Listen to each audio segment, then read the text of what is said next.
afternoon, good evening, happy time zone, welcome. It's going to be kind of a simple one today. Uh, Carrying on with the Mando project. It's basically just smoke and flames. This is all I'm doing today. Kind of keeping it straightforward. It's going to be a nice little technique kind of guide for anyone who needs that or wants that. I'm going to start off with the smoke, which is these guys. The smoke plumes coming out of the jetpack. So if you've seen a Mandalorian in action, you know they've got jetpacks. The jetpacks give off a nice thematic gust of smoke as they go up. It's kind of like smoke or steam or something like that. That kind of bright smoke, clean smoke, whatever you want to call it. That's what I'm starting off with. First up, Celestra Grey, it's not base. So this is just the plain resin that I'm starting on with. And Celestra is going to be my primer. Base paints from the Citadel range, they can also be primers. Used straight from the pot onto your plastic or resin, whatever you're working with. And they actually make really good primers and base layers.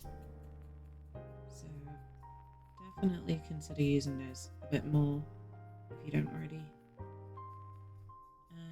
And yeah, Celestial Grey is just going to go on all areas of this smoke plume. There's no sort of gradient or anything that I'm working on here. It is just a straight up priming base layer type situation here.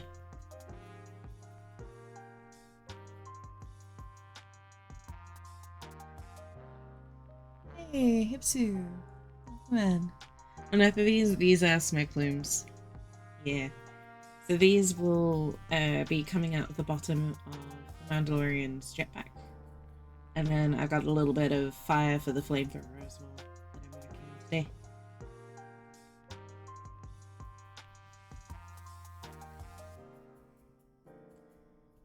So yeah, just kind of some outlying details today. Not anything particularly extravagant, I guess is the word. I don't really know what the word is. But it's helpful for anyone who paints minis and wants to learn how to paint smoke and flames. So here we are. But I hope you're doing well, Hipsy. I hope you're having a good day. Hey, Andy. No worries, take it easy. I hope you get your food.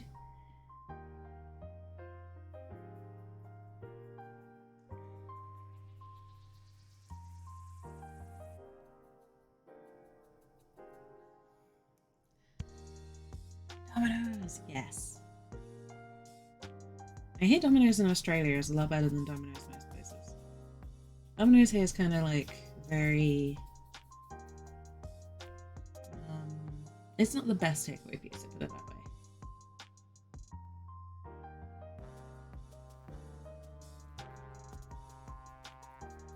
It's very average.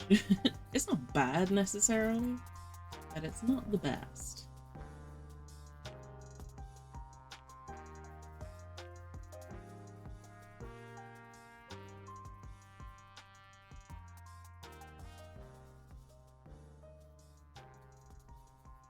But I get told that Australian Domino's is very different.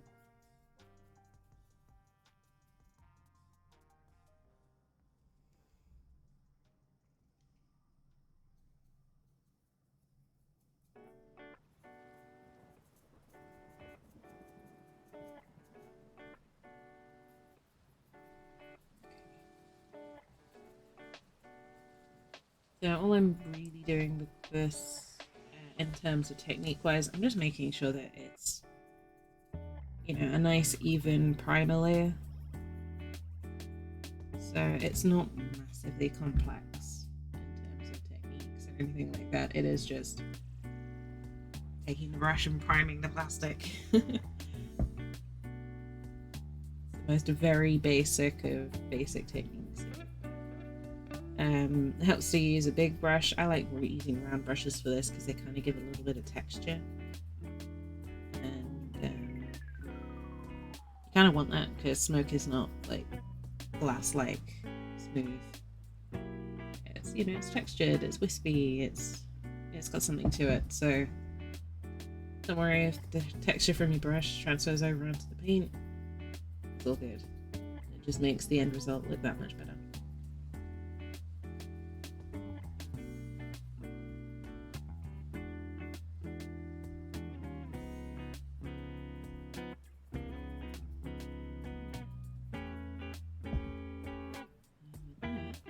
That's plume number 1 then. Well, plume number 1 is primed. More or less.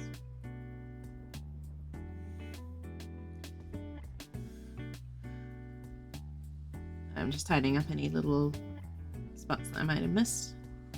I'm not worrying too much about stuff that's going to get covered, because it'll get covered.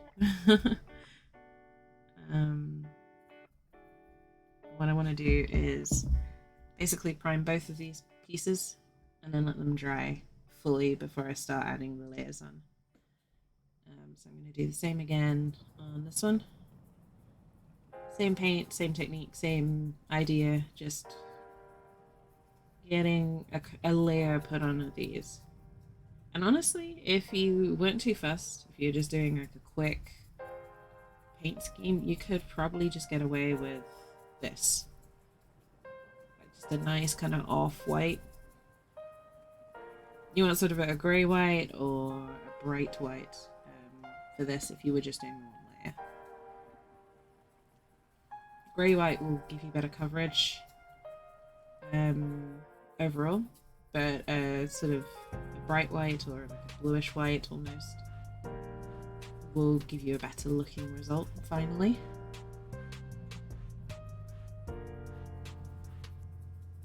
A good combination is to use Celestial White first and then White Scar over the top. If you're using Citadel paints. A really good combination for smoke. And it's more or less what I'm going to be using today.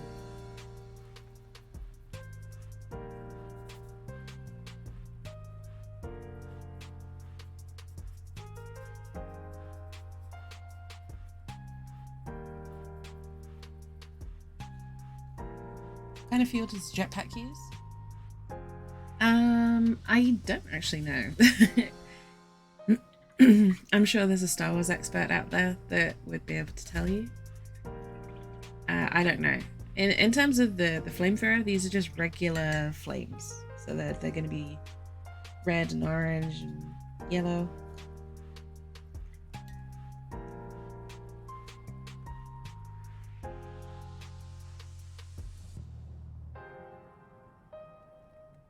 But I have no idea what the jetpacks run on. Mandelorian fuel.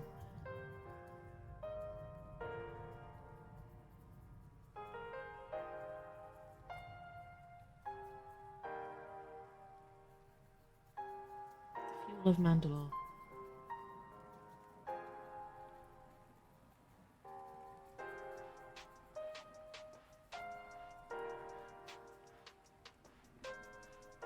But yeah, these are very much like background details, I guess, to the whole model.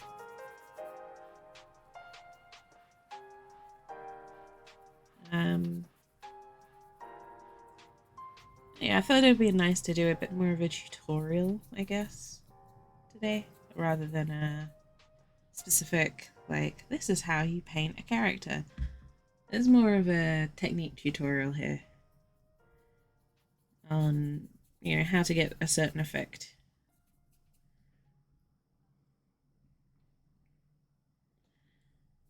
So it's kind of more for mini painters, this one. Now I tend to kind of neglect the guide and teaching aspect of this sort of stream. But this one's for all you guys who watch because you like the effects that I do. And yeah, it's really deceptively straightforward, I promise. Yeah, this guy has got all the base layer done. in those last little pieces. And yeah, if you get the right brush, this is super quick and easy.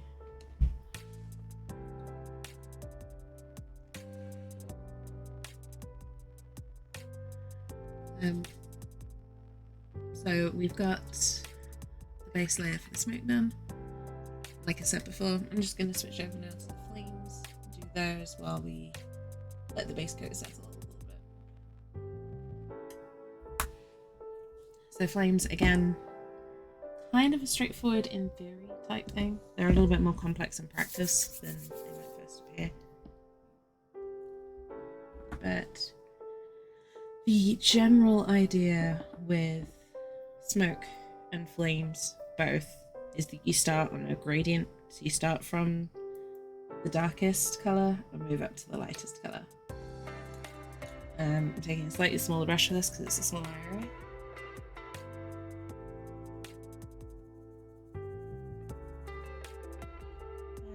Yeah, that's about right. Hope so. I'm no Star Wars expert either, but yeah, it's your regular red, yellow, orange flame, your regular grey, white smoke that I'm doing today. So this is our flame. So it will sort of come out with flamethrower like that.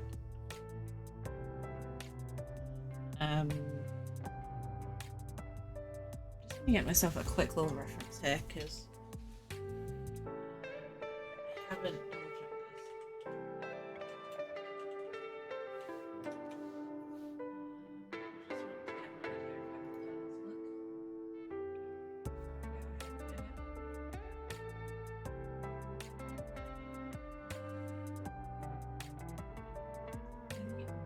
flamethrower flame works a little bit differently to regular flames. Essentially what's going to happen is this area is going to be kind of the white hot area and it moves colder and there's just going to be a little bit of darkness at the top here. So I'm going to start with that bit first. Corvus black on the brush and I'm just highlighting some areas in black. And that, again, it's just a very small patch. And with fire, it's kind of tricky. It very much depends on the fire that you're doing, the source of the fire, and how it is moving. You know, a regular campfire, you'll start right at the bottom in the middle and work your way outwards. For this one, it's kind of a little bit different.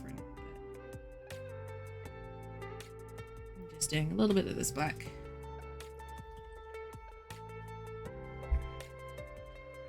I'm just using a smaller brush to get some better detail.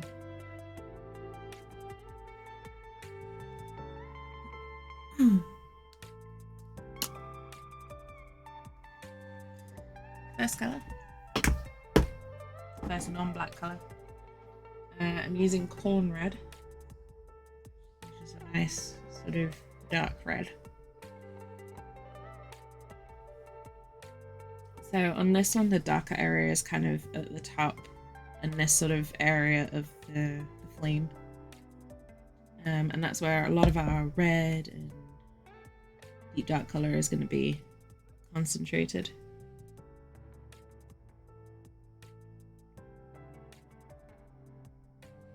So I'm letting the black primer kind of sit where it is.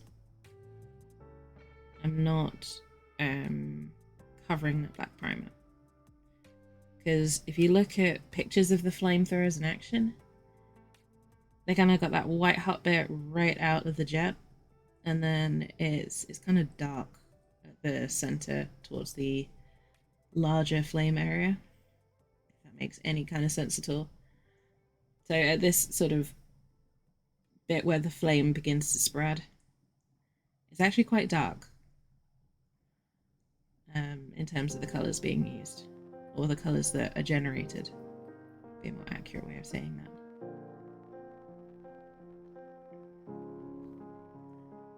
So there'll be a lot of sort of oranges, reds, like dark, dull yellows being generated.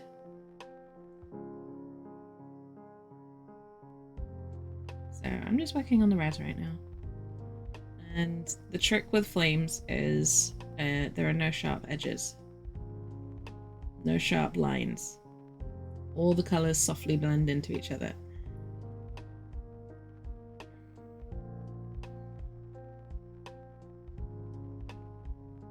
So you're not going to get stripes of red, stripes of whatever. Everything blends into everything else.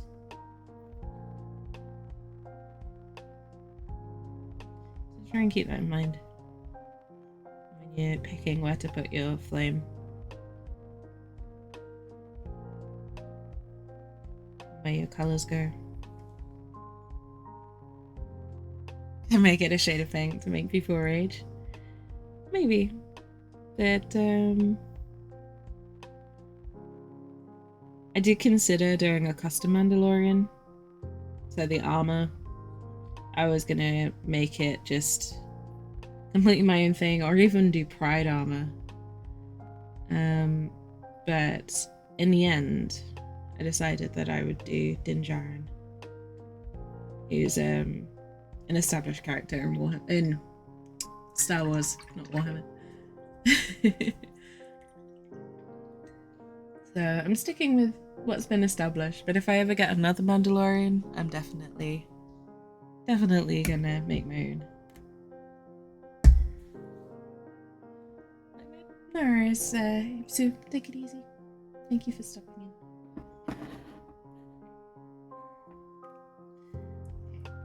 Next topic.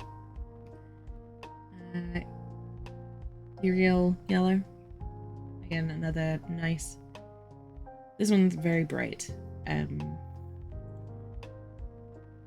So I'm just starting here. That's sort of your middle chunk for the most part.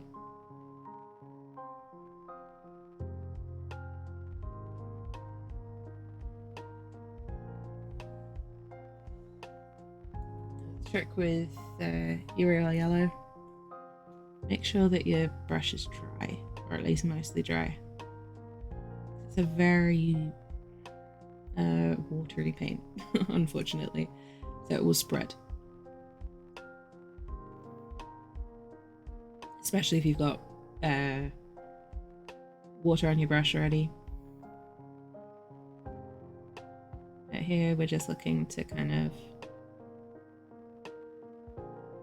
establish that yellowish area, and this time I'm not worrying so much about keeping to the raised areas, because this is where it's traveling outwards from. So it looks like the fire is hottest closer to the Mando from the photos. So it's like white hot as soon as it comes out the jet, and then it cools a little as it travels. So this color that I'm working through here, this is going to be kind of under other colors a lot. This is kind of going to be our main flame color that we're going to see a lot of.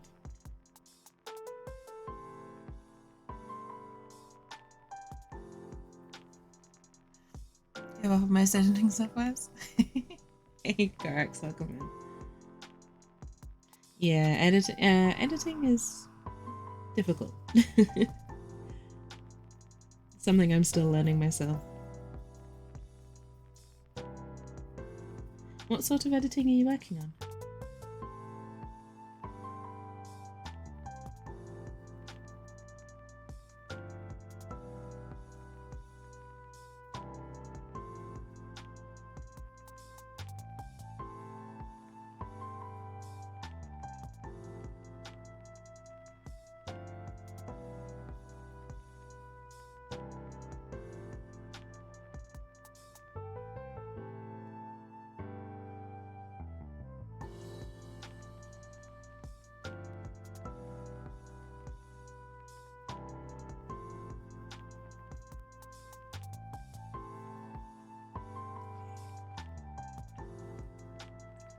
Any more the downside focus of one-time payment?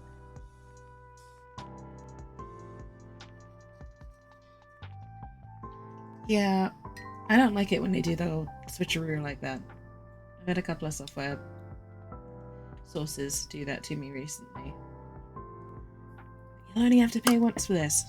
Just kidding, we're doing a subscription now. Screw you.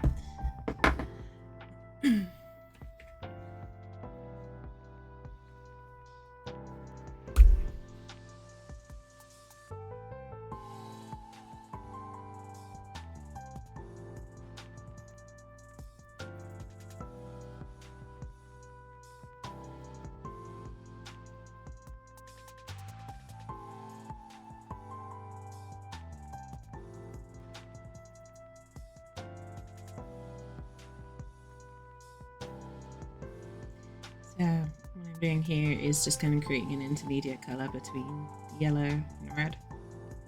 I picked a very orangey red. I'm not sure how this is going to turn out now, actually, because this is behaving a lot differently to most of the other kind of flame type areas that I've created in the past. But we're committed now, so we're going for it.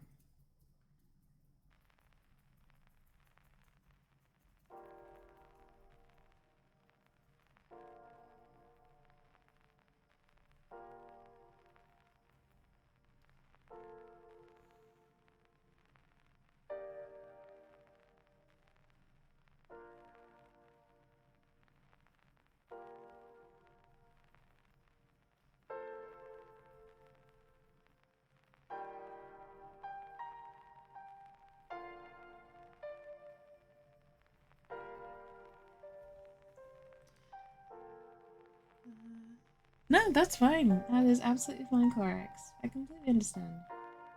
I'd be annoyed too.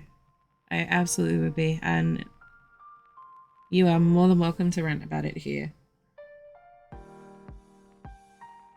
I'm just sorry I can't help more. Other than providing some nice chill music to hopefully help calm down to. And some nonsense talk about pain.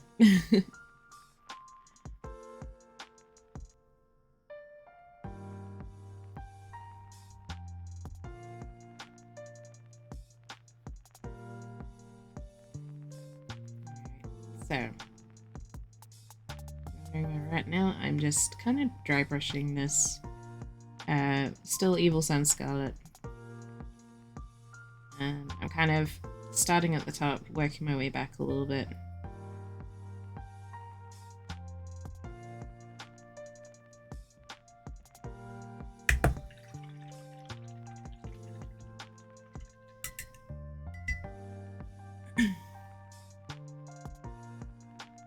And the main reason I've done that is because the next step we're doing involves some contrast paint.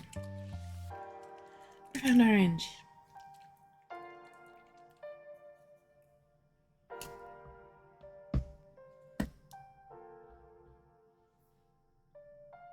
Just take your regular old shade brush, and again, the same sort of areas that you're using for the reds mainly. Just bring that in.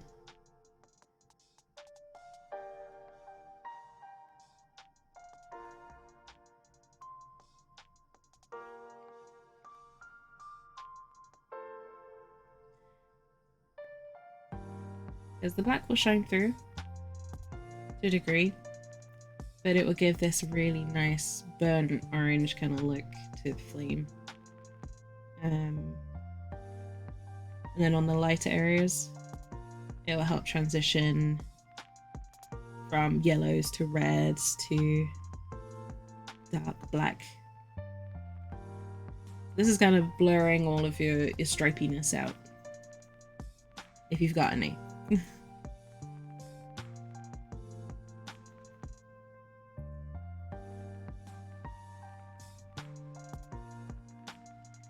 Quite nice. It's a nice little helpful thing.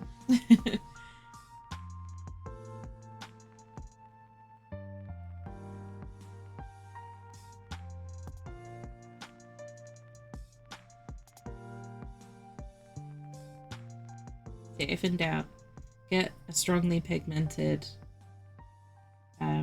contrast paint. I like Graphite Orange in this case, but whatever works for your particular chosen colours.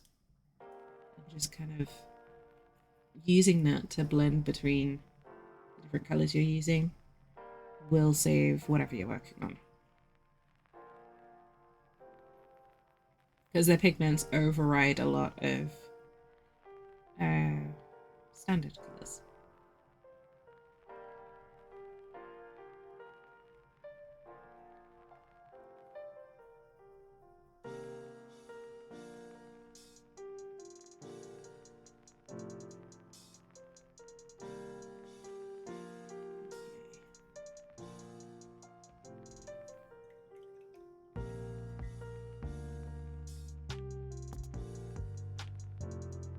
So with this, ingredients are tricky. There are a lot of guesswork. The right phrase, I think, for that. And now I've got to do a gradient from this bright Uriel yellow down to white in quite a short space. So I'm starting with Uriel yellow as my darkest colour, then it'll be Phalanx yellow, then Dawn, and then finally White Scar. So that's the gradient I'm working on. So honestly, the first thing I do is kind of do the stripes. Now, yellow on a black background is probably one of the hardest gradients to work in. So if it doesn't look great, I apologize in advance. I'm going to take medium layer paint brush, and here I'm just doing that coverage, making sure it's as clean as I can get it. It helps to kind of let the paint start thinning out on the brush a little bit. You know what I mean? When you've not quite got enough paint on the brush and it's a little bit patchy and a little bit thin. That will help. That'll help you transition to the next color. In case you missed it, Phalanx yellow.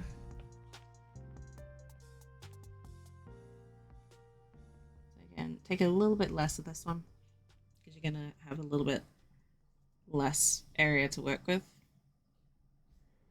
Start in the area you've already painted where it kind of started fading,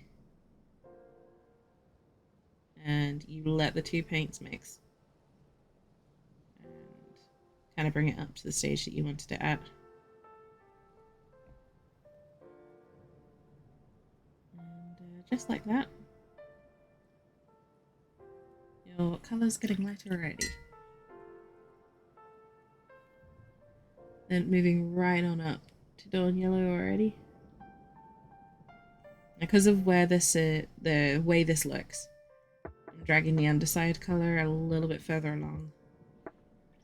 How if I mix the colour first? Wouldn't it? Sorry, just gotta give Dawn Yellow a bit of a shake. But yeah, the yellow kind of continues on the underside of this flame more than it does on the top. So it'll be a bit of a lopsided transition here.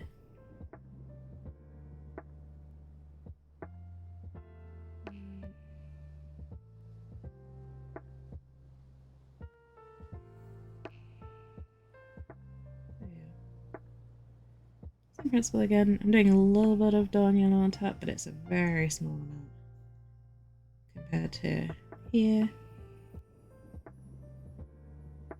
And again, you just want those to kind of blend a bit. Because of the delay, they didn't blend as well as I would like. That's fine.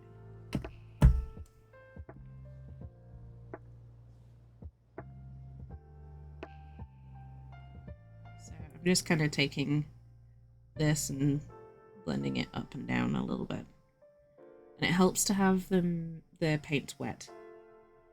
Wet blending is your friend here to get a gradient going.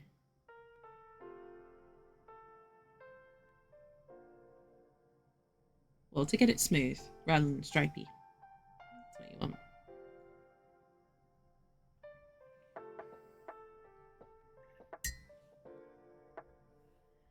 And then finally, you got your white.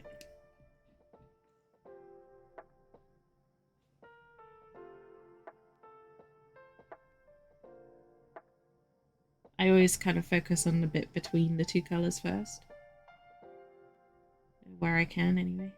And then you clean your brush and just keep adding layers of the next light colour. In this case, if it's your last one, you just keep cleaning your brush until you get a clean swipe of that final colour. Like so.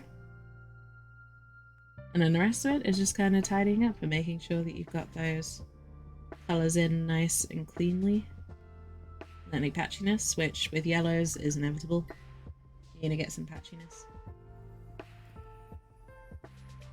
So you just go back and cover those.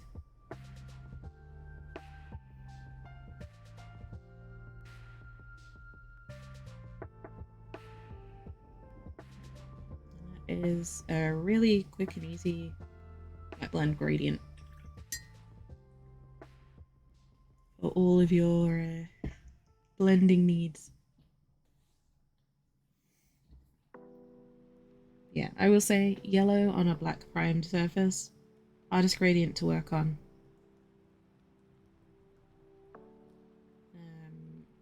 Greens are great to work with because you get so many different shades and you can perceive so many more shades of green.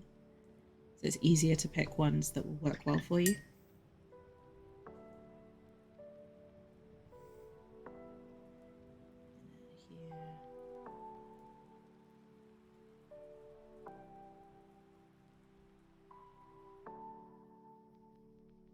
Just needed to improve that particular patch a little bit more because it was very harsh going into the red as well.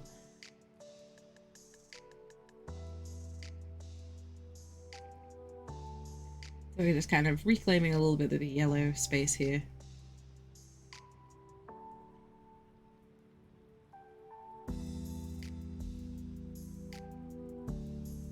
More on the top than anything else, because if you look at a lot of the flamethrower pictures that you see online, it's surprising how much of the flame is yellow.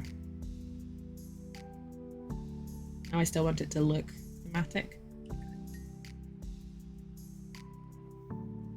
And like, there's an element of cartoonishness almost to painting minis a lot of the time, because they're not going to be perfectly one-to-one replicas of the world.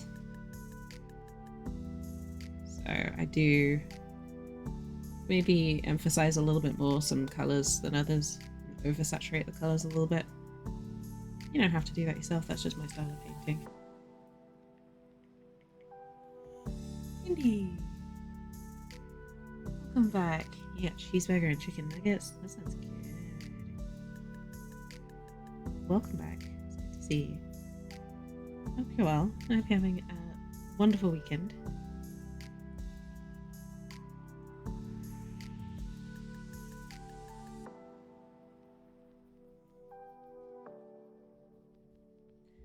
Okay, there we go. Some nice, bright flamethrower flames. As close to accurate as I can get them. Yeah, that will effectively attach out of our flamethrower when the time comes.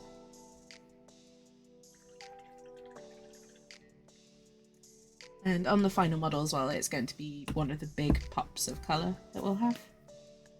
So it's quite nice to be able to work in some really nice bright, you know, orange and reds and yellow in there.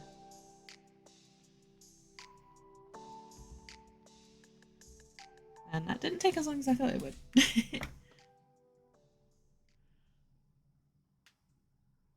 boy. Just doing a quick stretch. I apologise for any pops and cracks that come through.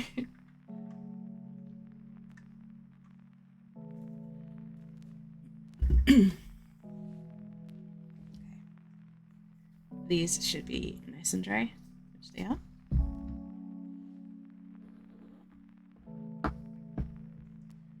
Go back to the round brushes, taking my smaller round brush.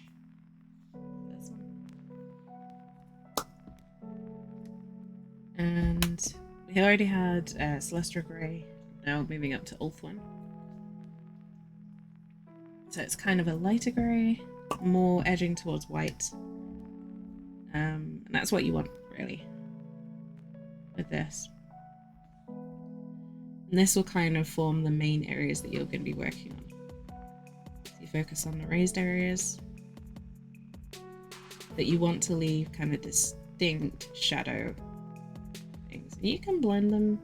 It looks a little bit better if you do, but it's ultimately up to you. I work in kind of little circular motions. That gives a soft edge.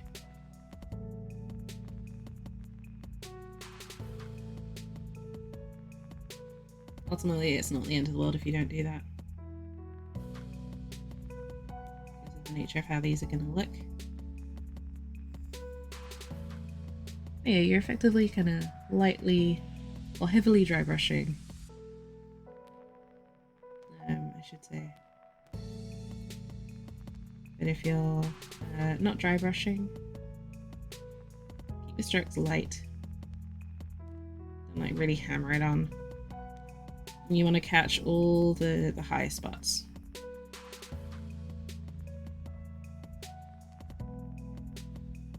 You leave that Celestial Grey in as your shadow, basically.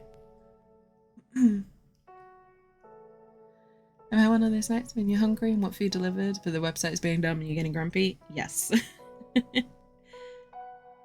Yes, I do indeed. I'm sorry having one of those nights.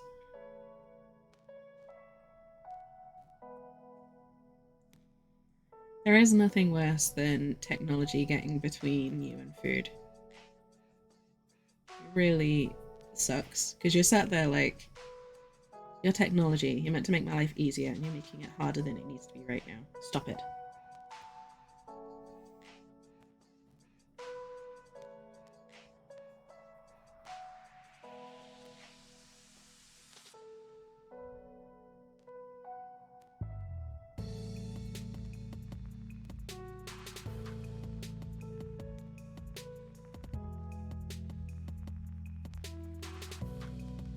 But I hope the food is good, at least, Indy.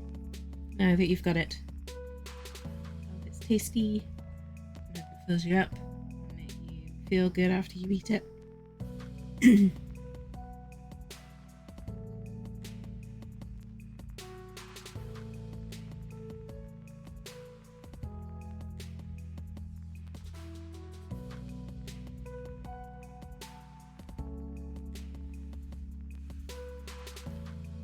Nuggets with sweet barbecue sauce. Ooh.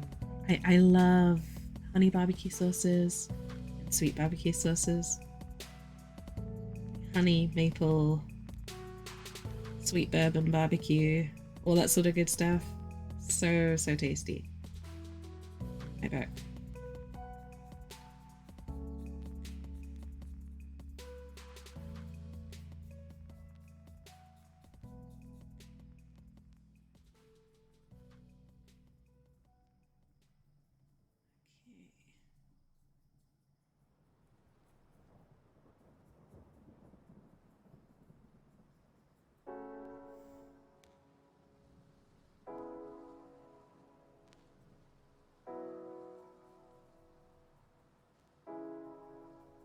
Glad you're enjoying it, Indy. I had a bunch of, I ate really badly yesterday. If I'm honest. I basically ate like pizza and sweet snacks all day.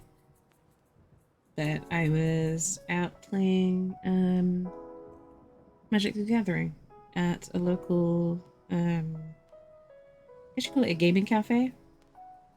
Board games cafe, that kind of a place. And they do a lot of vegan food there, which was quite nice. Made a change. So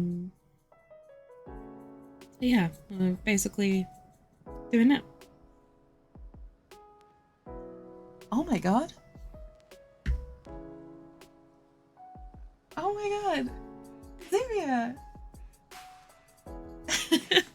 I do have a call. Xavier, thank you so much for the 100.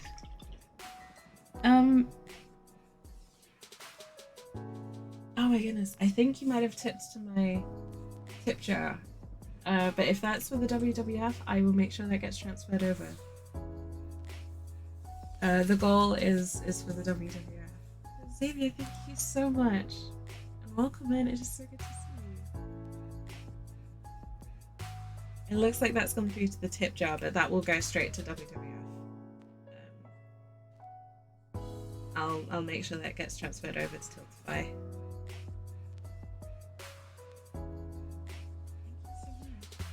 That's amazing. But that means all the milestones are complete.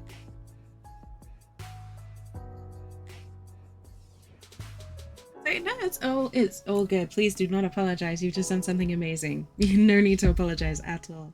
Thank you. Thank you. That is going to a very, very good cause.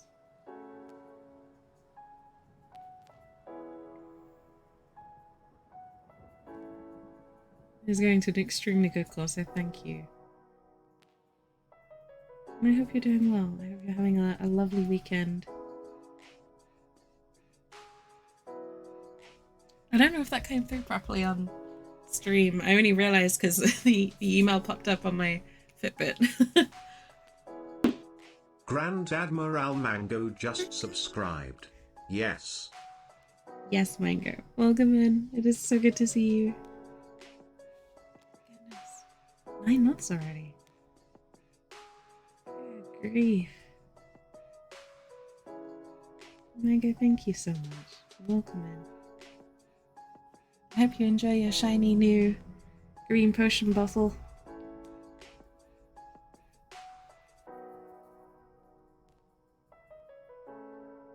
You got your new badge.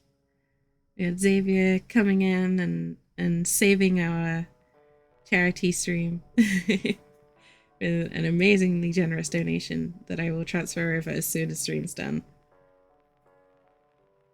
Or as soon as I'm able to take a break from doing this.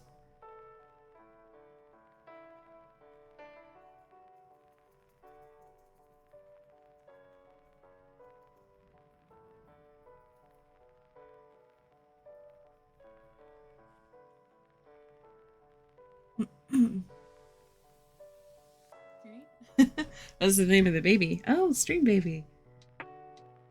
He's a little baby panda. Little baby demon panda. Everyone gets a baby demon.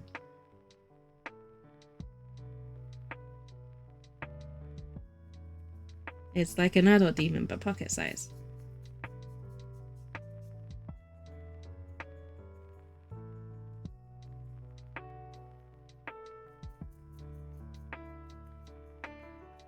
I don't know, I think that's my ghost choice.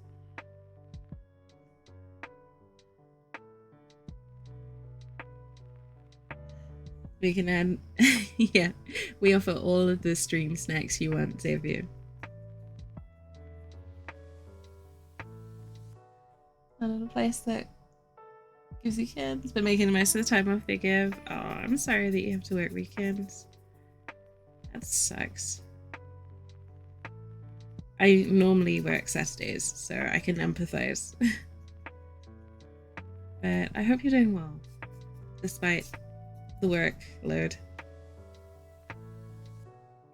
And again, thank you so much for that donation. That really, really will help.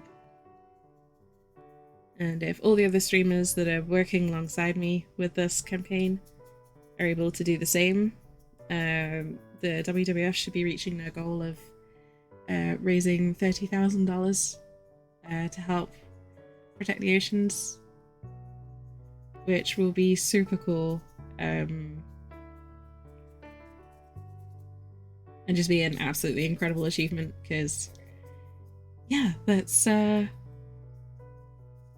getting to be a challenge.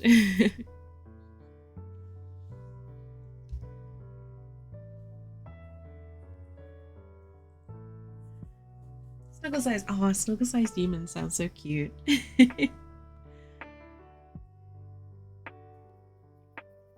That'd be so cool. I tell you what, I would love to do little Heretic Panda plushies one day as a merch thing.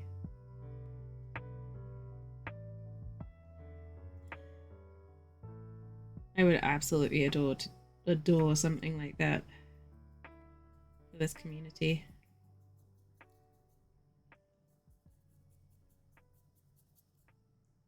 Snuggle sized demon plushies. I'm stealing that, Corex. I hope you don't mind.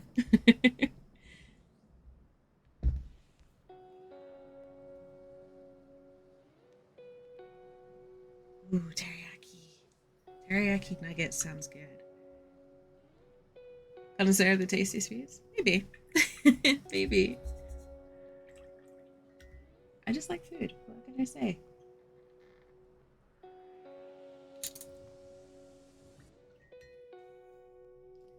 Right, I'm going to rest and I'm going to make sure that donation reaches the right place. Over here.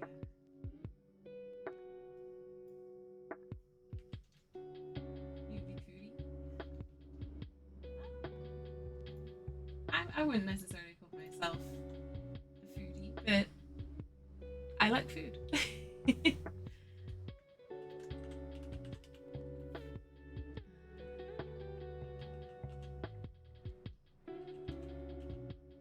Everyone likes food.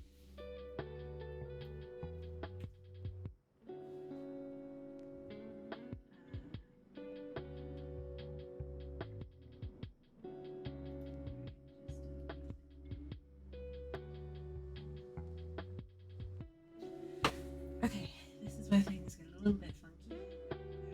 Just a moment, please, folks. This is where PayPal and things like that get funky.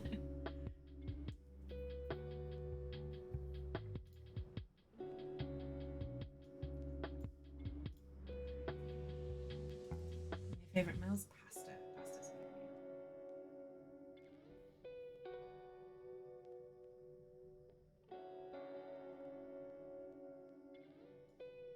What's everyone's favorite comfort food? Apologies for the delay, folks. The two-factor authentication stuff takes a little while.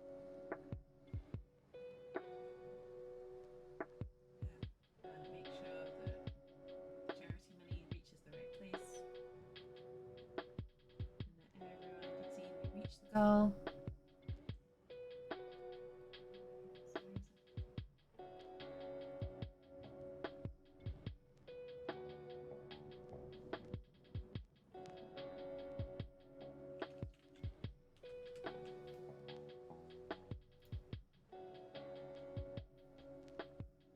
And I apologize for like the earthquakes going on. Okay,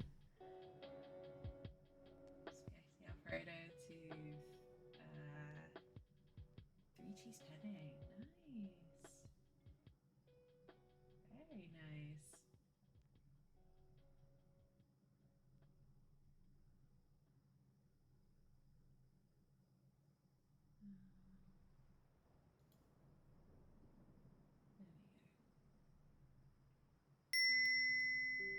There we go.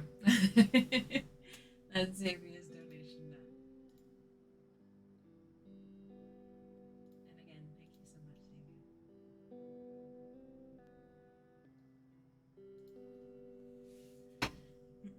Xavier.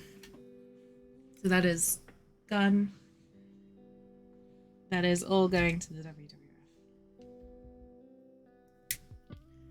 Making some amazing things happen. Protecting the oceans. And generally making the world a bit better. So I think a specific one is going to be going towards some ocean cleanup projects that the WWF are supporting. So it will be making a very immediate impact.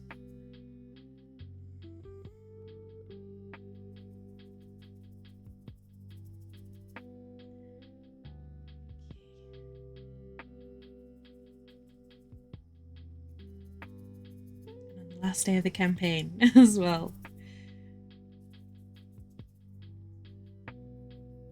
Just in time.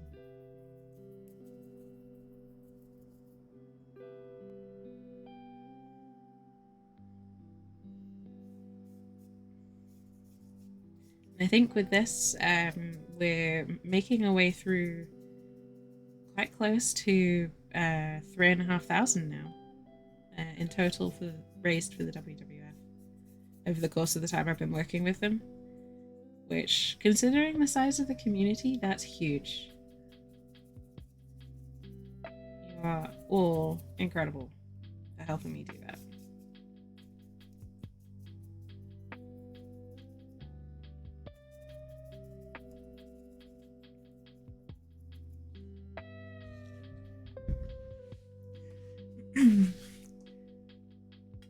Oh, Hawaiian pizza's good. That was about recipes I'm wanting to make. Let me think. What am I planning at the moment? A lot of what I'm planning to make kind of sounds a little dull, if I'm honest. Some of the recipes that I've got my eye on there are some spiced maple cookies that I've seen a recipe for that have been kind of living rent free in my head for a long time. So it's like a maple gingerbread cookie almost, which just sounds amazing. So I really want to give those a try. What else? I want to also I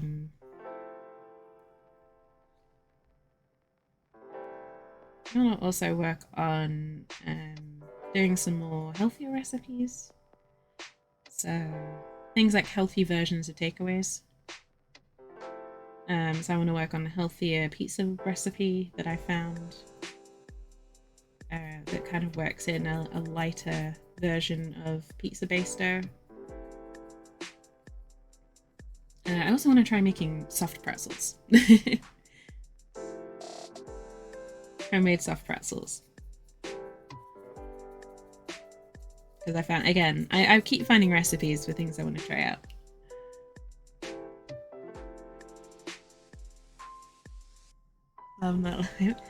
I get what you mean. Hawaiian is my favorite kind of pizza, so yes. All of the Hawaiian pizza.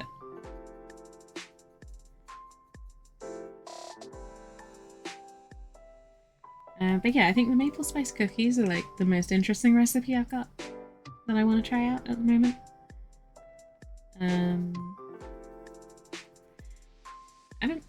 I've been practicing bread a lot, breads variants, because I've never been able to make bread before, and now I found a recipe that worked and worked really well.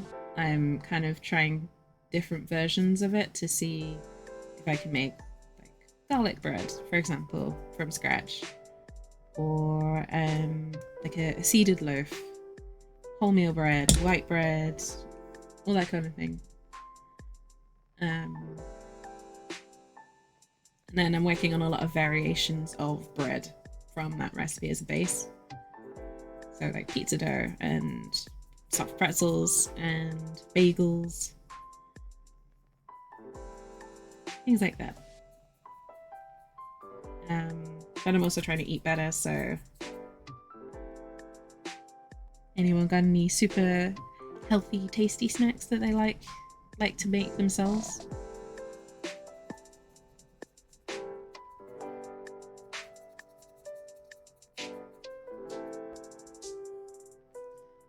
Cheese and bacon loaves. I have actually been looking at a recipe for cheesy rolls, so cheese topped bread rolls, to go with something like tomato soup, for example. That's something I'm also actually getting back into, making my own homemade soups a lot. So I've done homemade leek and potato with bacon.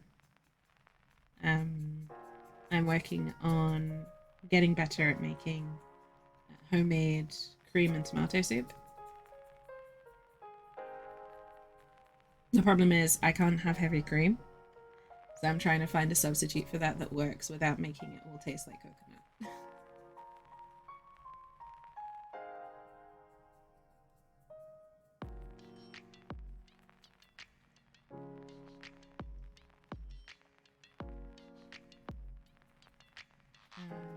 yeah, working on soups and things like that. I love making ramen from scratch. So I love making like the proper homemade broth from the bones and all that sort of thing with all the flavors and spices in there. If you've ever seen a recipe for Vietnamese pho, it's kind of a similar process. You know, making your broth from scratch.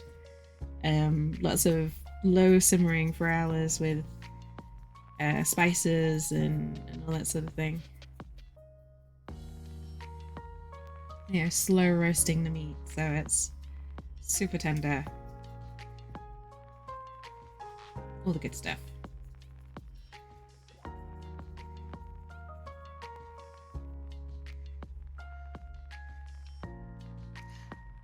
Magic, welcome in. Good to see you. I would love to learn how to make falafel. Or falafel. I'm not quite sure how to pronounce it right. But I know the Americans use falafel. I would love to learn how to make that properly. I can never quite get it right. I can make a decent hummus though. Cheese and bacon rolls toasted with eggs and hash browns. That sounds amazing, Indy.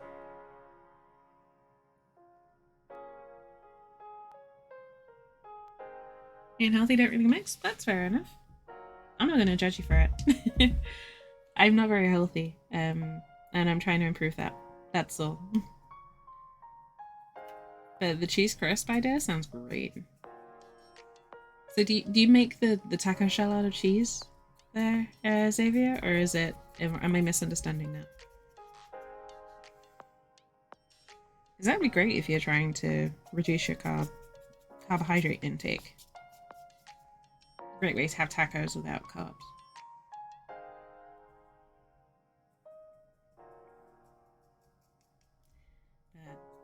Most of you will probably know that I'm growing my own veggies and things now. And I'm just starting to get my first harvests come in, so I'm starting to get some salad leaves, things like spinach, kale, things like that. So I'm making a lot of fresh salads straight from the garden, which is super satisfying.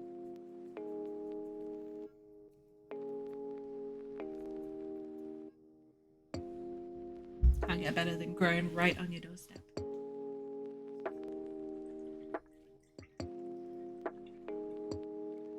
Pizza that changes the base to sliced potato. I actually do have a recipe for that, Indy. Oh, okay, so it's the taco shells lined with cheese?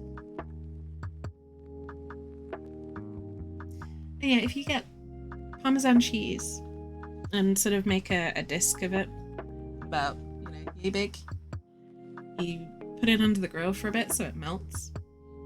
Then you get a muffin pan, flip the muffin pan upside down, take that melted disc of cheese and drape it over the top of the muffin cups, basically, and then leave to cool for a little bit. It will cool down in the shape of a taco shell. It's really, really interesting. Deceptively simple, but it's great to do if you want to do something with a bit of novelty to it. Chickpeas, parsley, cilantro, dill, cumin, coriander, cayenne. Okay. Are they deep fried, Magic? Or are they baked in an oven?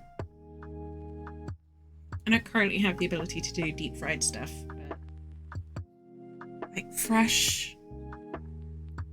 Deep fried. Okay. That might be where I was going wrong. I was trying to bake them in the oven. And they came out more like almost like a veggie burger in texture, which is fine, but it's not the same. Then, yeah, that's the problem. My head's full of really decadent recipes, which is great, but when you're trying to eat healthy, it kind of is a little bit of sabotage.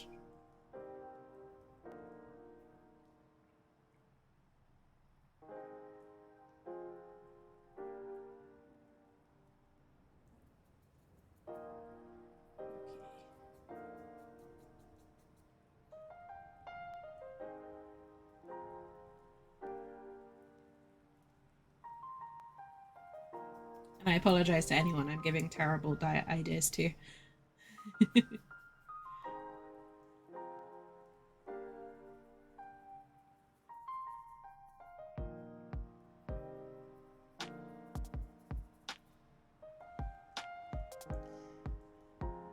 and her bread and potato cakes with bacon. I have made herby bread before. Like I made so it's kind of like Italian herb mix. I put that on just some regular bread dough, and then I kind of made it into almost a focaccia loaf. It didn't last very long. It was super good.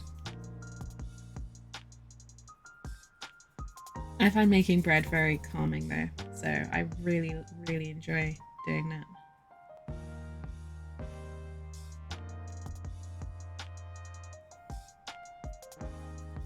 But these days I'm focusing more on things like, you know, multigrain salads or fish. I'm doing a lot of fish recipes. I'm gonna do probably a teriyaki and honey, or soy, garlic, ginger, and honey salmon recipe, which would be really nice. You can have that with noodles, with veggies, with rice, whatever you like to have your salmon with.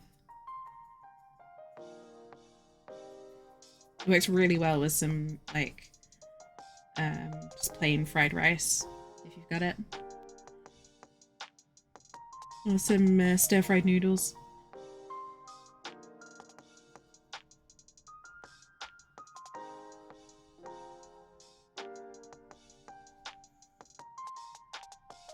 Where's that cheesy bread? About that.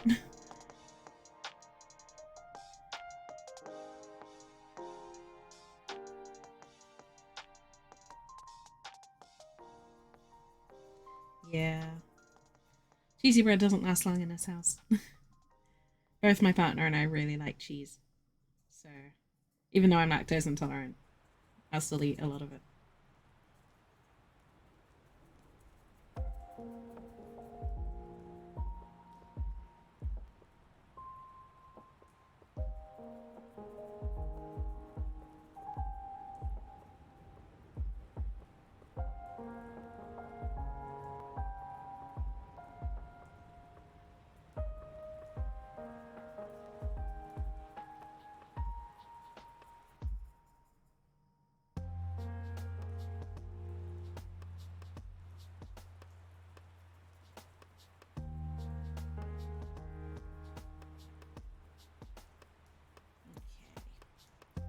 Sorry if I went a little bit quiet there, just kind of focusing on getting this soft, basically, is what I want. I want all of these colours and areas to look soft.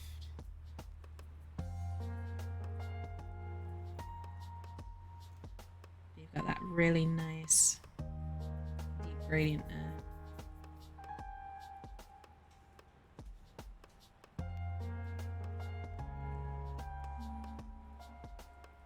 Did a garlic cheesy bread with parsley. That sounds so good. I really am craving garlic bread at the moment now. A really nice, you know, still warm from the oven, cheese all melty on top, nice strong garlic flavor. That kind of garlic bread.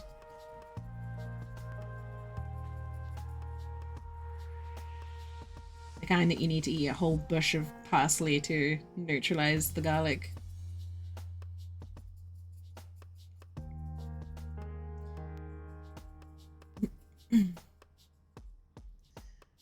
Ocean, we don't agree.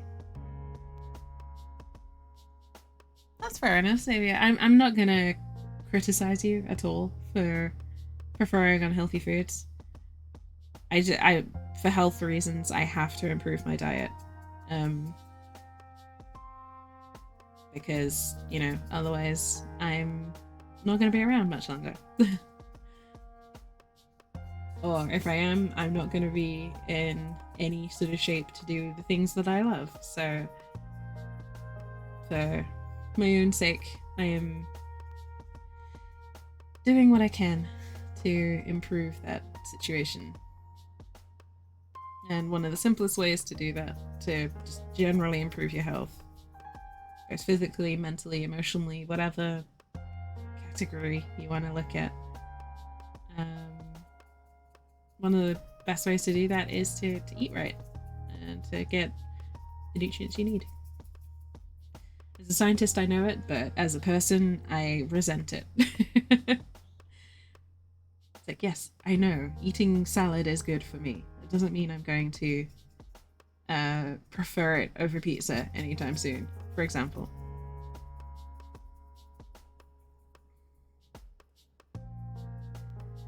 So I'm currently on a big quest to find healthy food that tastes good.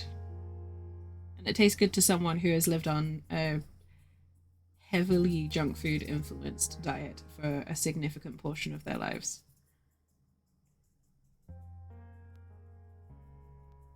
And it's me. I am that person. Lemon pepper I do like calamari. But again, it's deep fried. Too many foods taste better deep fried. And there's not really an alternative to deep frying that tastes as good. And if anyone says air fryer, I will vehemently disagree with them. Air fryers are not all they're cracked up to be, and I don't know why every single recipe insists on using them.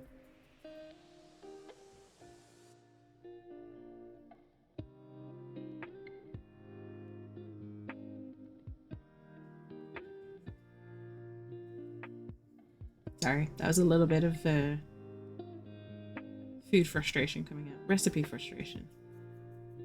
Too many recipes rely on air fryers and Instant Pots these days. And I'm sorry, I don't have £300 to £400 to spend on a gadget to do one thing.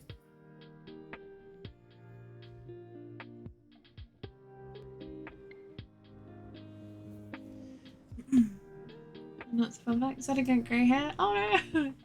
Thanks. Honestly, though, I can't wait to go grey. I love the idea of having grey hair.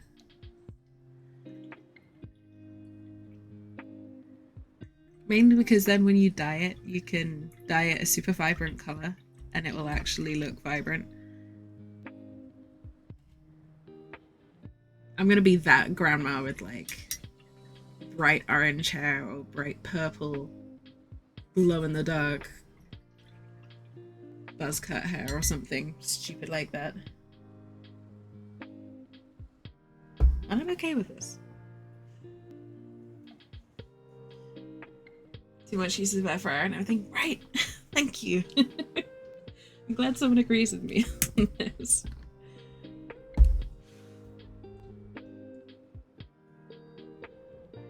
Oh man, air fryers drive me nuts. I don't think they're that good. Motorcycle grandma? Hell yeah. I do want to learn how to ride a motorcycle. I really do.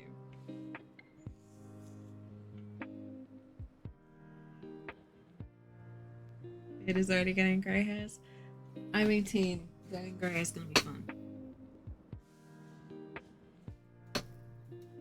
But like I said, that's mainly because I want to dye my hair a bunch of crazy colours without having to, you know, pay to have it redone so often.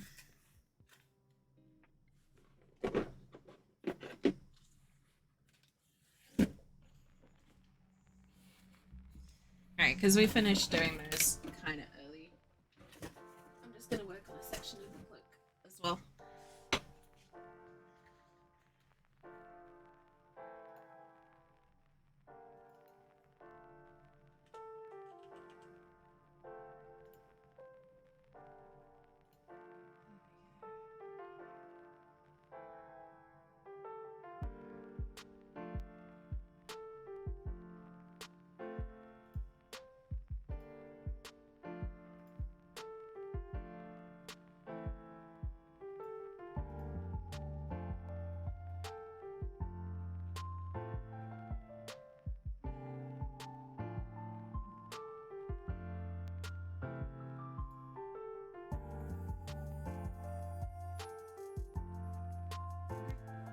fellas. Like we're fully tattooed, riding a Harley and a jacket with a panda on. Yes.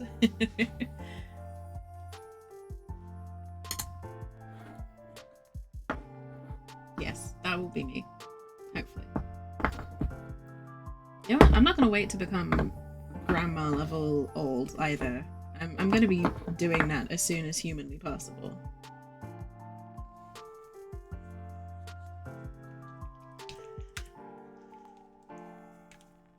And yes, drive-bys with inflatable mallets will happen. Because why not? They're fun.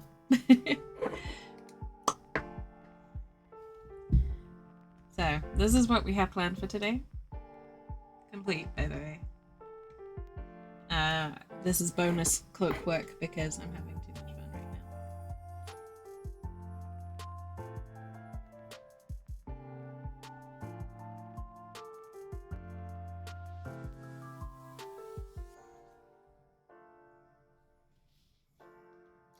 Wins the lotto and immediately buys a Harley. I have a plan if I win the lotto. Like, I have this mapped out. The first thing I'm going to do is pay off all of my debts. Like, every single one of them. Every penny that I owe to another entity will get paid off instantly. The remainder I then split in half.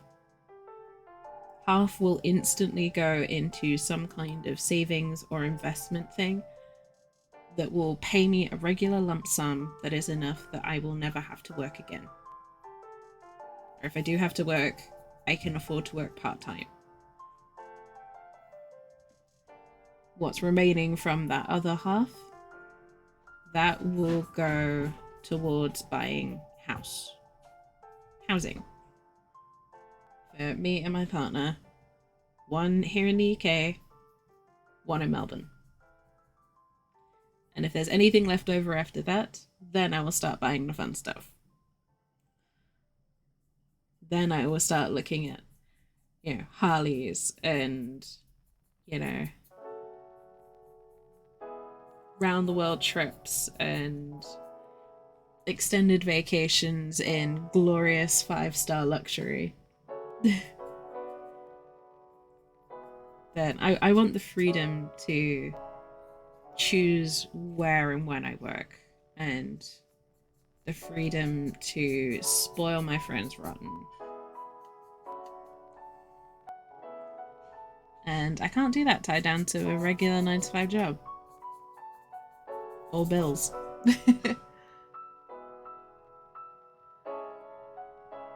Gotta go. No worries, Magic. Thank you so much for stopping in with me. I hope you have a wonderful day. Take it easy.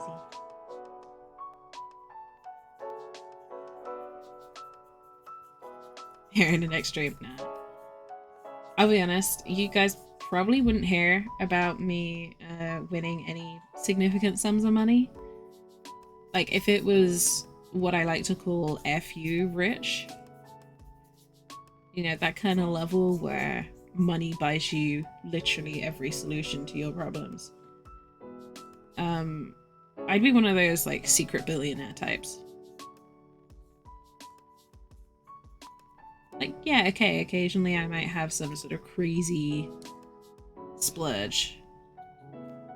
But it will most likely be on things that don't really register as extravagant. It'll just be stuff that means a lot to me.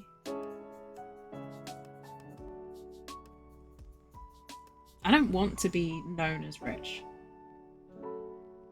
That brings a whole host of problems that I don't want to deal with. I just want... The only reason that I would even want to accumulate wealth is to relieve the stress of having to pay bills and, things like that for people that I care about.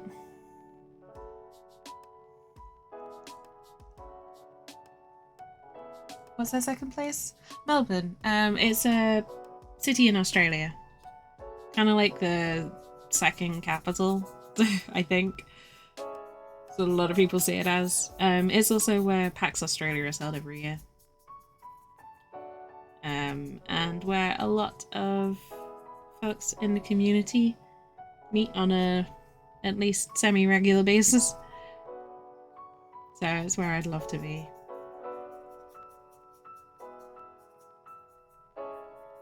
But yeah, that's the blue sky dream.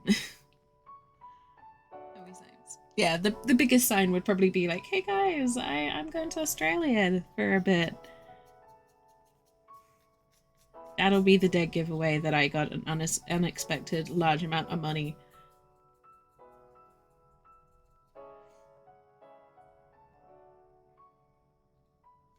But in the grand scheme of things, like a 2-week trip to Australia is nothing compared to a millionaire's like income. That's probably the equivalent of them. I don't know.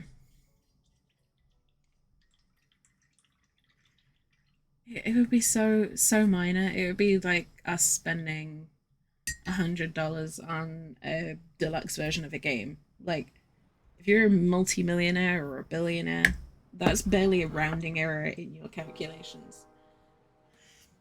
But for me, I have to save up for multiple years. Show up unannounced. No, but you'd get a phone call like, "Hey, I just landed in whatever Australian city. I know you live here. Fancy getting lunch on me?" It'd be that kind of a thing. It's like, "Hey, I'm just in the neighborhood and I thought I'd drop by, from the other side of the planet." Plane tickets from UK to Australia. Economy.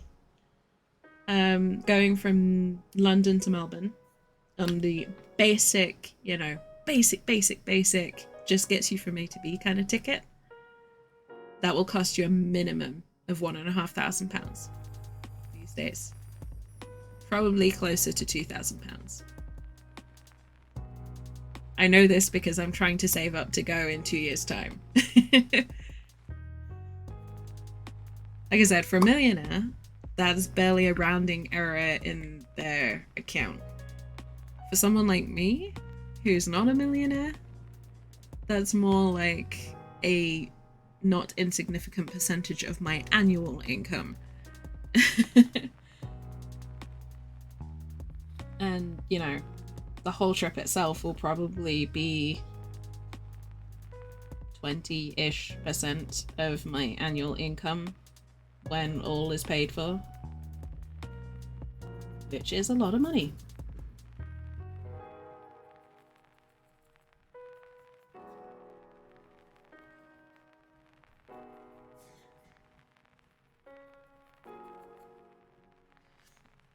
Private jet. I'm very conflicted about private jets. Because on the one hand, the convenience and just the amount of opportunities that open up with it would just be unreal. But as someone who really, really cares about the environment, I do kind of morally object to private jets as a concept, because they are just so incredibly wasteful and harmful. And there are people who use private jets like a bloody taxi service. Like, they'll go on fly for 20 minutes, put out more emissions than a normal human being will put out in a fucking whole year, and then see nothing wrong with it. So whilst I love the idea, I think the practicalities would just make me angry.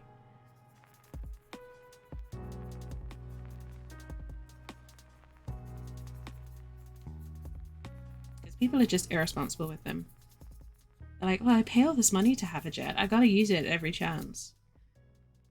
I'm like, no, honestly, commercial airline, business class, that's more than enough luxury for me.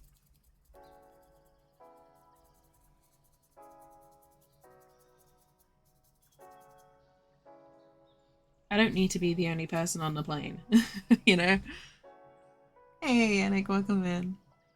Champagne. I do like champagne, but I'm more of a whiskey drinker myself.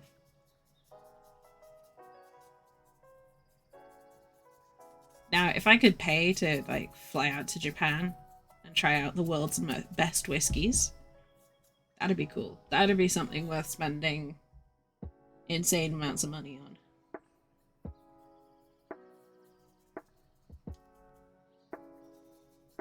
That's the thing, that level of money where you don't have to work, where you don't have to budget for anything.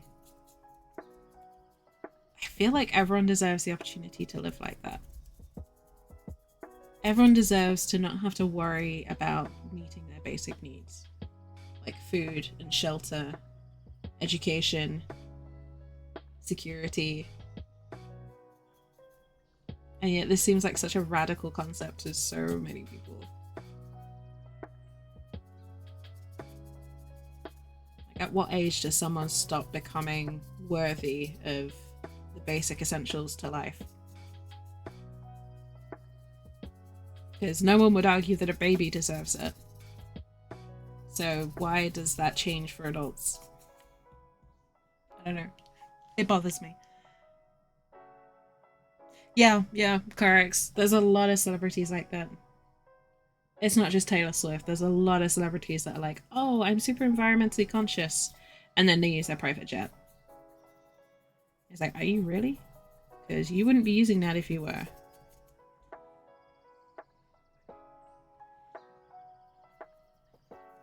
Now, admittedly, I would say Taylor Swift's probably not the worst offender for that sort of thing.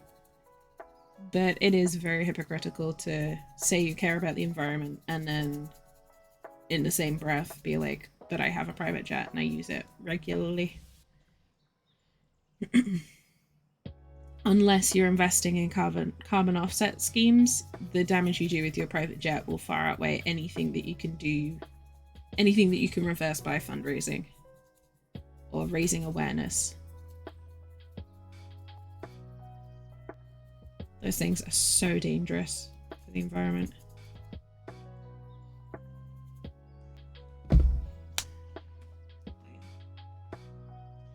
If I had one, would champagne or cider be on tap? I don't know. I think it would be more of like a tavern type vibe.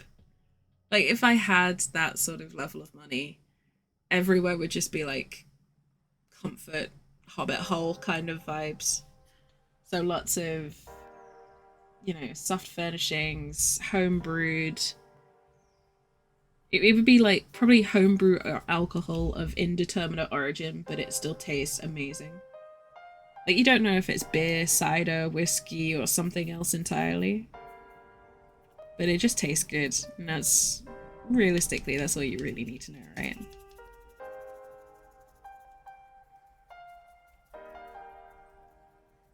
It'll be made by some like random farmer in the middle of nowhere, and they're the only person in the world that can produce it because the recipe's been handed down for 400 years.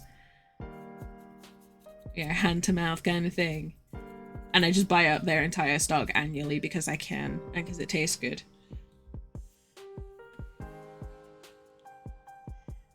Brews for the brave and true and the green dragon? Hell yeah.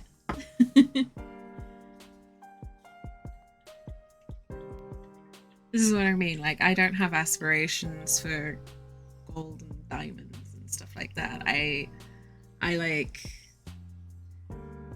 the hard to find stuff that I like is hard to find because it's knowledge that people pass down by word of mouth, not because it's expensive.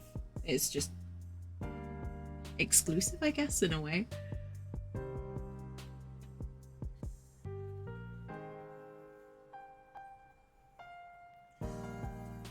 Fitting time for a Lord of the Rings reference. Yes. I love Lord of the Rings. There is never a bad time for a Lord of the Rings reference.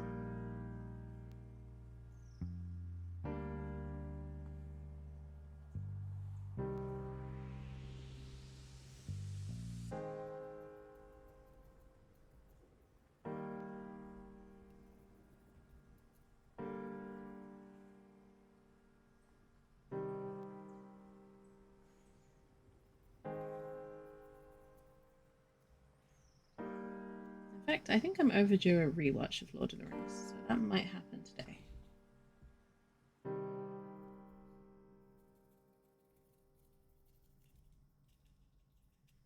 I don't know. I took the day off yesterday to literally just go and play Magic with some friends, and I feel so much better for doing so. After working so much over the past couple of weeks, to do something that was purely for fun, no other reason than just to catch up with some people and enjoy a game of Magic. It's just so nice.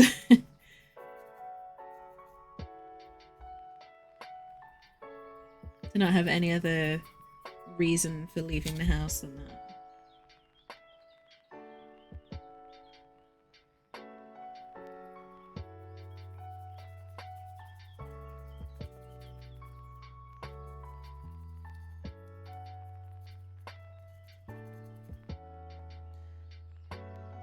Meet Cloud Hobbiton, and we're required only. No, I don't think you're required to converse only in references, but I think it would be possible. There's a lot of book and film reference there to work with.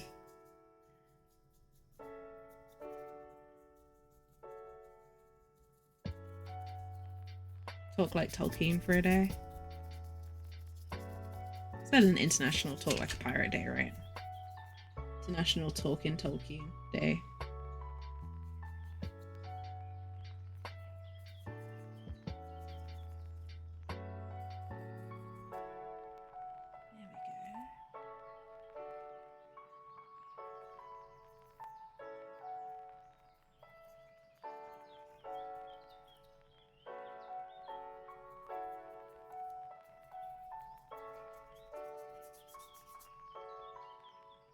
Got a nice bit of weathering on this cloak here.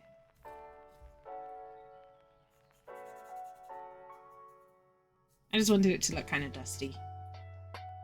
Travel worn, I think is the word.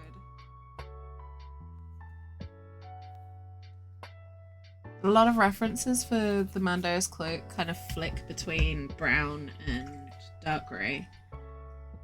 The references that I'm using mostly use grey, which is perfect for me, really, and for the colours that I got. So I don't mind doing this, but I wanted to add a bit of weathering in there.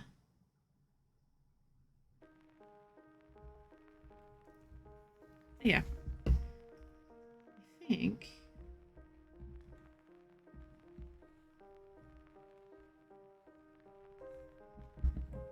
that will probably do us for today. We got a bonus cloak in, but we've got a lot of progress done. The most important thing that happened is that we met our goal for the WWF, which means if I bring this up for you all, I can let you know what it means for the next few weeks, for the next couple of weeks, if I can find the right thing. So, in terms of the money itself, that's going to the WWF. That's going to specifically help benefit. They've changed the current campaign, which is ongoing at the moment.